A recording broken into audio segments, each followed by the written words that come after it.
The universe we observe has precisely the properties we should expect if there is, at the bottom, no design, no purpose, nothing but blind, pitiless indifference.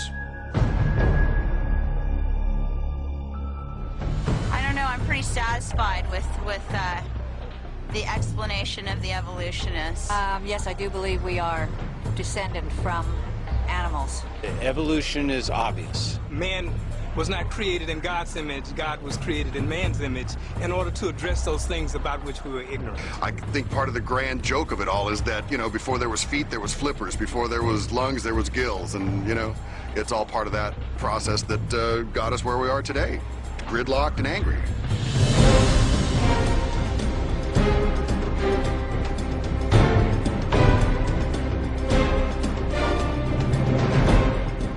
I sometimes wonder why anybody talks about anything else, because this is the most interesting topic there is.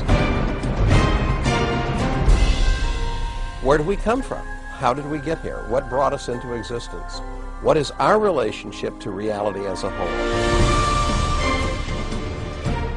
You look at the incredible diversity and complexity of life, and inevitably the question arises, what brought all this into existence? Was it simply chance and necessity, undirected natural forces? Or is there something else going on? Is there a purpose, a plan, a design due to an intelligent cause?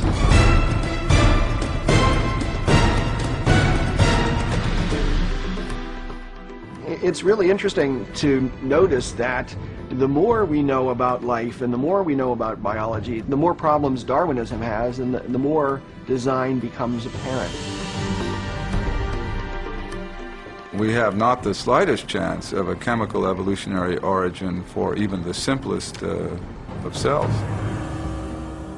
The discovery of the information-bearing properties of DNA and RNA is a fundamental challenge to all materialistic theories of the origin of life. Neo-Darwinism and its associated theories of chemical evolution and the like will not be able to survive the biology of the information age, the biology of the 21st century. When I look at the evidence objectively, without ruling out the possibility of design, design just leaps up as the most likely explanation. And that's why I believe that it's true. We can't explain these systems by natural law.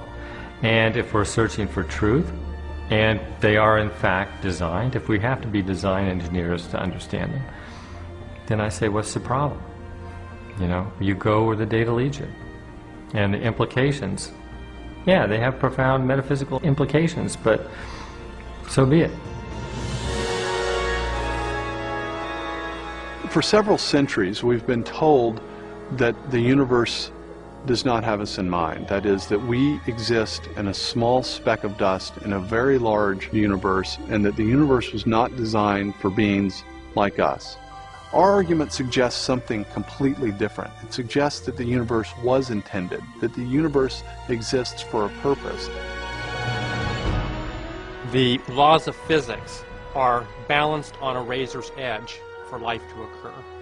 What you have is a universe that is not only finely tuned for life to occur, but also has a beautiful, elegant mathematical structure, and a structure such that we can discover that structure.